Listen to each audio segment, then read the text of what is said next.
What is going on, guys? Welcome back to the channel. My name is Miguel. You're watching Miguel EDC, the channel where we talk everything EDC gear here. Today, we're going to be reviewing this guy right here, the Kizer Mercury. And this is certainly a very interesting, unique looking EDC knife. Very elegant, slim design. We're going to get into it. We're going to talk about everything you need to know, the good, the bad, the ugly, pros and cons, all that good stuff. I've been able to carry this thing for a little bit over a week now, just about getting ready to send it forward. I did get this knife as part of Lefty EDC's knife pass around. I'm super grateful to Kevin for that. Shout out to him. Check him out if you haven't already here on YouTube, Lefty EDC. And yeah, this has been a very interesting experience with this knife because it is pretty much extremely different than everything else that I carry. For the most part, I typically have a much thicker, bigger handle sort of carry, and the blade is a lot taller and stuff like that. This thing is just narrow and slim through and through, and yeah, it's definitely made for a very unique experience. Super lightweight. So keep in mind, there'll be links for this guy and any other knife that you see in this video down in the description if you want to check it out. Prices, availability and such. This guy should totally be available right now. I do believe it is available as of the time that I'm recording this video. If you're watching this very far in the future, right, just check those affiliate links below. It does help out the channel if you end up making a purchase through those links, but that is entirely up to you and it doesn't cost you anything extra. That being said, let's get things started here with an overall measurement on this bad boy. Your overall measurement here is going to come at around 7 and I want to say 7.3, 7.35. Okay, the blade is going to be around 3.25, and your cutting edge is going to be around 3.2, 3.175 pretty much. And your handle is going to be around a little bit over 4 inches. We're looking at around maybe 4.15 inches on the handle. But yes, those are your measurements. It is a little bit on the medium to large category. But again, as you can see, a very narrow profile right there. So the best thing to do will be to do a quick size comparison to give you an idea there where this guy lands. Just look how narrow and slim it looks next to the Spyderco Para 2, Paramilitary 2, and Para 3. It's going to be more Para 3 size, honestly, right? Compares a lot more to the Para 3 than anything, all right? You guys be the judge there. Here's the Demko AD 20.5 on the shark's foot, blade, titanium handles. Here's the new Shark Cub in the slicer blade and the aluminum handles. And yes, this is going to be, the Mercury is going to be more AD 20.5 territory, for sure, no doubt about that. Of course, we got the wrap model 1 and the wrap model 2. And I want to say it's going to be probably about 1/4 of an inch to 1/2 an inch longer than the Model 2. Of course, the wrap Model 1 is much bigger, as you can see. And last but not least, let's do the very popular CJRB Pyrite alt. The button lock here, super fidgety. Here's the Vosteed Raccoon, another very solid, recommendable EDC crossbar lock, drop point blade, and I want to say the Mercury is going to be probably closer to the Pyrite in size. Yep, definitely very comparable to the Pyrite, whereas the Raccoon is going to be just a tad bit bigger. But yeah, those are some quick size comparisons there, so you get in ballpark what we're talking about. And obviously, as you probably noticed, it's a very narrow design, taking up very little room or space compared to all of the other knives. So what do we have going on here material-wise? We have milled titanium going on for the handles, and check it out. It is a very good job. Very detailed milling going on, right? If Kizer is able to do this kind of work, this is impressive. They should do work like this on other models because this really feels like really high quality. Let's get some ASMR. Yeah, that definitely feels good there, and very well done, very nice, and cool finish to it. They actually meet right here in the middle, sort of like an integral type of way, even though it's not, still sandwich construction, but this part right here looks pretty cool. No need for a backspacer. Things being held by 2 screws only, the one back here and the one in the pivot. We'll talk a little bit more about that during the hardware check. And we have a flipper deployment only on this bad boy here, so flipper deployment. And we're looking at what they call a sheep's foot blade. For me, it's more like a very narrow, stretched cleaver, but we'll get the blade police out here to confirm. We have S35VN on the steel, and we have a little bit of a print here for Berkowitz. Alex Berkowitz is the designer. So this is his design. Check him out on Instagram. Not really familiar with all of his work, but I just recently started following him on Instagram to learn more about his work. First design of his that I check out, and this is again a very unique and different, out of the ordinary, right? Certainly something that you don't necessarily see all the time, and it's definitely out of the norm for sure. As far as the grind, I was trying to confirm on the website. A lot of people have said it is a flat grind, but there's just something about this. I'm running my finger through it, and that feels like a hollow ground. It doesn't feel like a flat grind at all. But, was trying to confirm everywhere online, and I actually have that posted on the website. To me, it's a hollow ground, and it feels like a hollow ground. Indeed. So very, very sharp. This thing is a laser beam, doing testing and cutting. You'll see that towards the end of the video. I'm going to do some paper and cardboard coating tests for you guys to check out. It is a liner lock, which honestly is probably the best decision they could have done here, because if they had made it a frame lock mechanism here with as narrow as this handle is, it would have been practically impossible not to put additional pressure on that lock bar, therefore making it harder and more difficult to deploy. Right, so for a narrow design knife like this one, having a liner lock makes a lot of sense. You definitely don't want, we already know it can be kind of challenging to disengage a knife or deploy it actually when you have a frame lock, and avoid putting unnecessary pressure on the lock bar. And you can see the same principle here with the Divo NIP. It is a small design, and they decided to do with a liner lock instead. So that way, when you're deploying it, you don't have to worry about putting that unnecessary pressure on the lock bar. For those of you that I'm not too sure what I'm talking about, here is a frame lock knife, okay? And as you can see, right, if I were to be putting pressure on the frame here with my fingers, unnecessary pressure is what we call that, and then I try to deploy, it would make it way harder for me to deploy. So that is just something that frame locks have, and you have to be aware of. You want to position your fingers in a way where you're not adding additional pressure. But yeah, when you do a liner lock like you do here, you just do away with that completely, because you could really squeeze on that frame or put as much pressure as you would want to, and it wouldn't be an issue. That liner is not being affected by any means. The liner itself is steel. We have steel in the inside. Yep, and that's not an issue, because honestly, for durability, we typically want a steel on steel contact. And even if they had made this titanium, they would have wanted, we would have wanted to see a steel insert somewhere. And always that steel on steel contact is going to be better for longevity. It's going to wear off less over time as compared to, let's say, titanium on steel contact, right? So yeah, definitely good call right there. Let's do a quick carry profile here. Thickness against the PM2 is going to be a little bit thicker there for sure. What about next to the Demko AD 20.5? All right, very comparable, since the Demko is very slim in nature. How about the Rat Model 1, right? What a difference.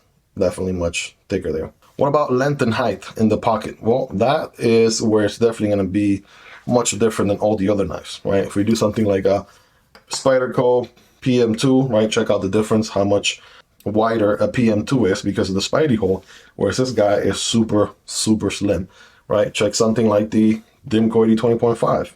Also much wider there because of how much the blade sticks out. Something like the Rat Model 1 might be probably the closest comparison, and it looks super thick compared to the Mercury. And here's your Pyrite and Raccoon. So yes, obviously the Mercury just goes for a more streamlined aesthetic, very, very narrow.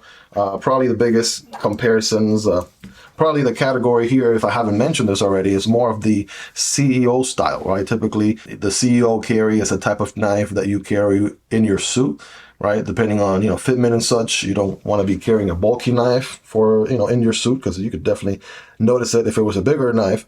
But the idea is you make it as narrow as possible so it can really fit inside of your suit, and you can barely notice from the outside that you're actually carrying one. And it's also a very elegant piece. This knife here is really meant for you to cut paper, a little bit of cardboard. This is not going to be a hardcore survival knife or any outdoors, hard tasks by any stretch of the imagination. And that is just something that I think you understand right out the get-go, right? Because of the design itself. You're not dealing with a very tall blade.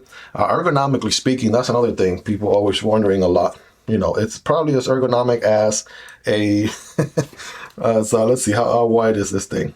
This is like half an inch right here, right? So definitely not the thickest handle, right? It doesn't really feel the hand as much. So if you're gonna do, you know, prolonged cutting with this thing, right, that might be an issue ergonomically speaking. But for what it is, and as narrow as it is, it still works. It definitely works in the hand. It doesn't create a hot spot anywhere. By the way, the pocket clip is also titanium, 3D titanium here, and it does a really good job. Kind of, you know, where it falls is right here, where your palm ends and your fingers start, pretty much. That's where your pocket clip lands, and that's a perfect spot right there for keeping it really nice and tight in place.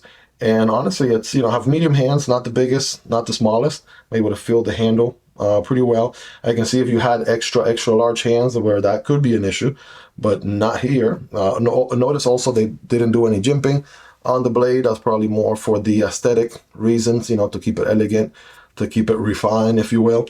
But yes, obviously a bigger handle knife, you know, I don't know, let me get out my Rap Model 1 here, right? Obviously, the thicker the handle, the more real estate you have, you know, when gripping on it really hard. Let's say you do the hammer grip right here, boom, that feels really, really good. Here, with this narrow guy, it's, you know, a little bit challenging, but again, you're only going to be doing 1 or 2 or a few cuts at a time. You're really not going to be sitting there going through tons and tons of cardboard with this thing. It's more of a elegant piece, something you wear to the office if you are going to a wedding. You know, it's just an elegant piece that really doesn't weigh a lot. Well, that's something it certainly has going for it, and honestly, I feel like it does a really, really good job at that. We do have some milling going on the handles, right? There's some milling from the inside. You could probably see from this angle. Let me turn it there. There you go. You can see all that milling on that side and on this side. And it just really makes for a super lightweight knife. Super lightweight knife. My guess is going to be somewhere around 2 ounces. This is a quick weight check on this bad boy here, around 2 ounces. There we go, 2.1 ounces. That is the total weight on this guy. So yes, you know, when it comes to that CEO carry, it really makes a perfect contender for that because of the lightweight, right? You're not carrying a chunky, heavy, you know, knife, but rather a very small, slim, lightweight, but yet extremely capable knife. Blade on this thing is super sharp. To get a feel for the edge there, and it's actually holding an edge pretty good. You know, it's not brand new out of the box, but it certainly has maintained a pretty good edge throughout so far. The blade is nice and aligned right there. Take a look. You guys be the judge right there. I noticed the pocket clip is pretty deep carry, kind of leaves about this much staking out of the pocket, which is not too bad. In most cases, you're going to be wearing it in the inside pocket of your suit or something like that. So that's not bad, and it's not reversible. So it's a bit of a bummer for lefties out there. I'm not sure if they make a lefty version. I haven't seen that they do. I believe there's only one option with this guy, and you know, that is the right pocket carry version. This screw, by the way, is done from the inside, so they even paid attention to that. And you can probably see the screw head right there. It is screwed. Pocket clip is screwed in from the inside, so it makes a design super elegant from the outside. You don't see any screws on the pocket clip, so very good there. The other thing that I noticed too is they only make the titanium on this gold, anodized gold titanium version. So if you're a fan of gold, if you live and die for things that are gold aesthetics, then man, this is going to be right up your alley, right? Right up in your alley. So you're going to love this thing. You know, the gold here stands out very well. I mean, you just turn it, and that milling really makes the light go through it very beautifully. And again, if you like gold, this is right in your wheelhouse. But for a lot of people, you know, who don't like gold, I just, you know, would have been nice to have some other options. For me, this knife on a just, you know, bead blasted or basically bare bones, naked titanium, something like on this Ketuo Illusion here, bead blasted titanium, something like that. But still with the milling, that would have looked beautiful, and I feel like that would have been a lot of people's cup of tea, or maybe some other options too, right? Not just gold, but maybe, I don't know, titanium with blue accents, maybe all blacked out version titanium would have been nice too. So, you know, think about that, Kizer. If you're watching this video, I'm not sure if they will or not, but just think about that, right? Think of some options, some different ways to offer this guy, because the design, even though it might not be everyone's cup of tea, let us be realistic, you know, it's a very, very niche, unique audience for this kind of knife. It's more the elegant church wedding suit type of carry type of knife. not the most hardcore user or anything like that, survivalist tactical knife or anything like that. But there's certainly an audience for this kind of knife, and just offering it in one option is probably not not really gonna fit everyone's search criteria, especially if a lot of people I know, myself included, not a huge fan of things that are just gold, right? But yeah, definitely exposed titanium would have been my preference on that department. Let's do a quick blade stock thickness here if we haven't already. I don't think that we have, so let's just quickly check. Blade stock thickness coming in at 0.12, which is not bad, and then that gets pretty thin pretty quick towards the edge. And the handle, as far as how wide it is, check this out, 0.47. 0.47, which is perfect, right? Really good. And of course, this thing is extremely narrow. Look how narrow this thing is, 0.58. 0.58 right there. So honestly, yeah, the dimensions here are perfect for that CEO, carry. I know I keep mentioning that, but honestly, that's a category this guy falls into. So quick hardware check as per usual. My tools are highly recommendable. Link down below. They're part of the Stubito tool set. And I believe this guy's going to be a, let's see, start with a T8 in the pivot. I feel like these days, if you don't have a T8 in the pivot and you have a T6 in the pivot, I don't know what kind of knife you're making, but, and wishful thinking, no, that did not work. So definitely not T8, but T6. T6 back here. Honestly, I think everybody would have rather preferred a T8 everywhere. I mean, we're rooting for bigger hardware. T8 should really be the new standard, but this is a very narrow, slim knife. They're probably trying to keep it as minimalist, as small as possible, so they can tuck it in the corner right there. And it's just one screw, right? So again, the bigger hardware would have been appreciated, but it is a T6 and it gets the job done, tucked away in the corner. Only 2 screws going on. The pocket clip, I'm willing to bet, without having to take the knife apart, that's probably a T6 screw from the inside as well. All right, alignment from this angle here, take a look. Well, that looks pretty much right on the money. So a quick paper cutting test on this bad boy here. I got some notes here from my Kizer Phoenix review, and just recycling some of my older notes. Check out my chicken scratch right there. And let's see, this guy, right, has a pretty good initial bite as long as it's catching at the right angle. All right, check that out. All right, and so let's get some slices there. It was doing pretty good. I feel like maybe there's a nick somewhere around there, right? So slice is pretty good. Let me see. But I feel like it's catching somewhere a little bit about halfway. So probably a strapping will be in order for this guy. You guys be the judge. Let me know in the chat. And again, it's not sharp out of the box. So it certainly has seen some use.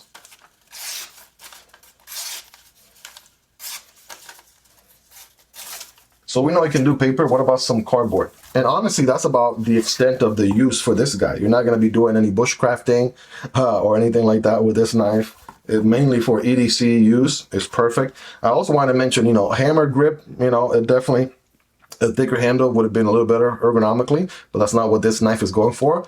But when you get that pinch grip right here, if you want to do some draw cuts, that's where this knife is perfect. You can do some draw cuts with that tip, and that thing is very functional, right? Just like any sheep's foot or any Warncliffe blade, even though this one does have a slight belly to it, right? Yeah, you can still get tons of utility out of that tip right there with the pinch grip for draw cuts and stuff like that. So when cutting cardboard, remember to not cut perpendicular, but rather at an angle like this. All right, that one struggled a little bit right there. All right, there we go.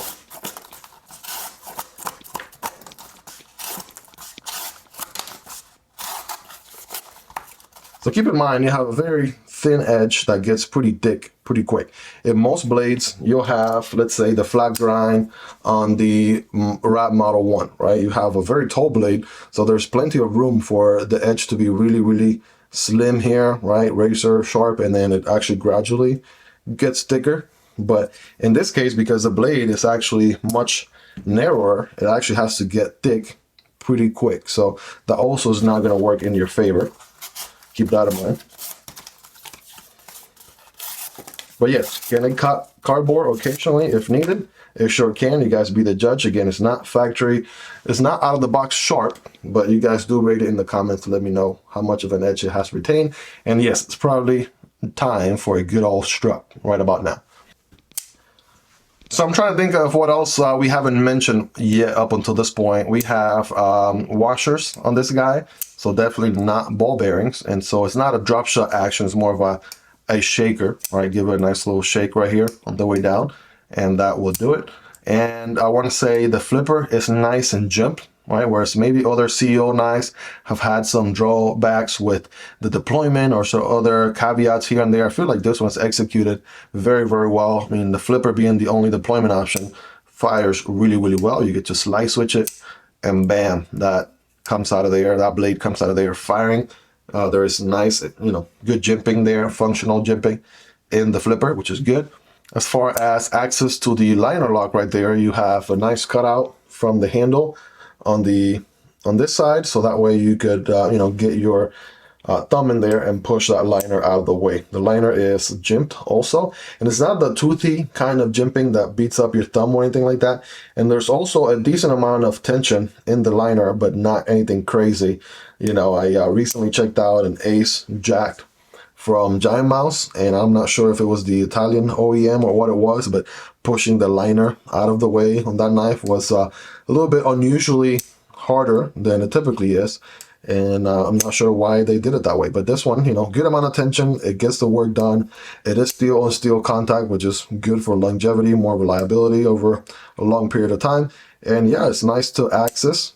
You can push that thing out of the way and close it very easily. You can honestly, a very, very carryable and capable knife.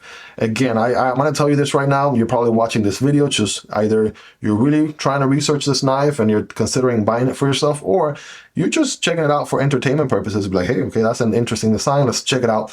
But I mean, I think we all know this is probably not going to be the next Civivi Elementum, probably not going to be the next Rat Model 1 or something like that. Not going to be the next Spyderco PM2 as far as popularity and stuff like that. But for the niche audience that really likes an elegant piece, something unique and different, you would think this knife will cost a lot more than it does. Again, you have titanium on the handles. You have S35 VN steel, which already is a awesome high-end steel.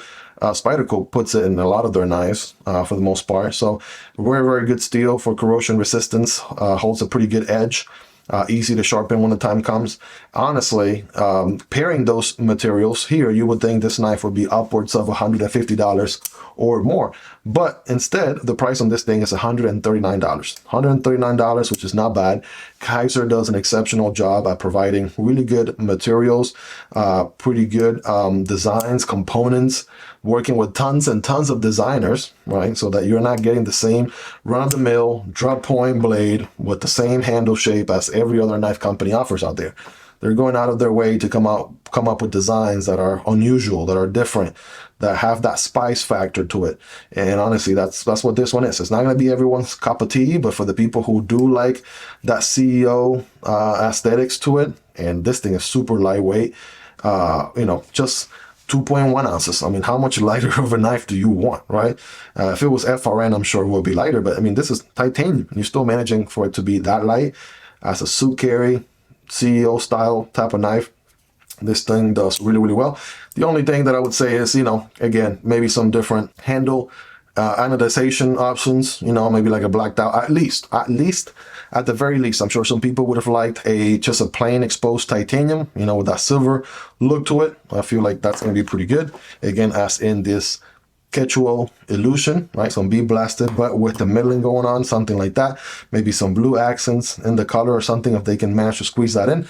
If not, at least just titanium, period, aside from the gold. And maybe a blacked out aesthetics, right? Like a full murdered out, blacked out, perhaps even the blade being blacked out. I don't know. That's a thought. At least those two options, and then you can get pretty wild from there if they want to introduce some more variants. But I would love to see the comeback on this knife and it have different options. I feel like gold, for people who love gold, is going to be perfect.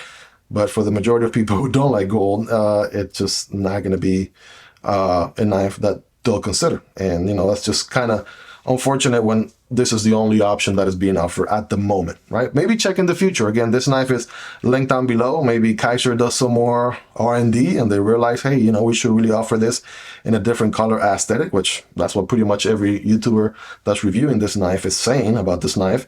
And when they do, they'll probably bring out some other variants, some other models. It's not unusual for companies to release different variants of knives into the future once they've had a good amount of success or initial success with that model, right? So looking forward to that. Hopefully they do that in the future. That would be very, very well. Again, $139 feels like a much more expensive knife. You have to know what you're getting this knife for, right? You can't be getting this knife thinking that, hey, I'm going to go out hunting and this is going to be my do-it-all knife, because you're going to be disappointed if that's the case.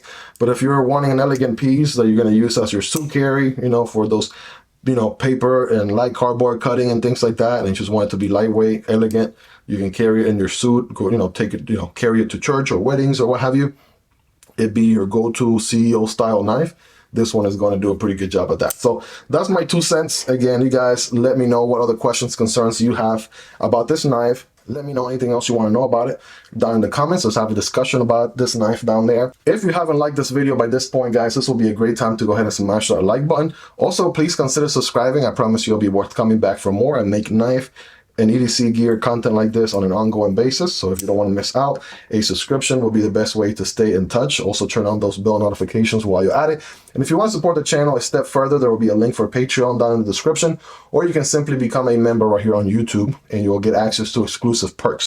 Chances are the unboxing on the Ketuo Illusion, this knife that I kept referencing here for the B-Blasted Titanium, the unboxing on this guy is going to be available. So if you want to check it out, I'll be putting a card for this knife right here for you guys to check out that video next. Thank you guys for sticking with me until the very end. I really appreciate every single one of you. I appreciate all your love and support. I hope you guys have a wonderful rest of your day, afternoon, or evening, depending on what time you're watching this video.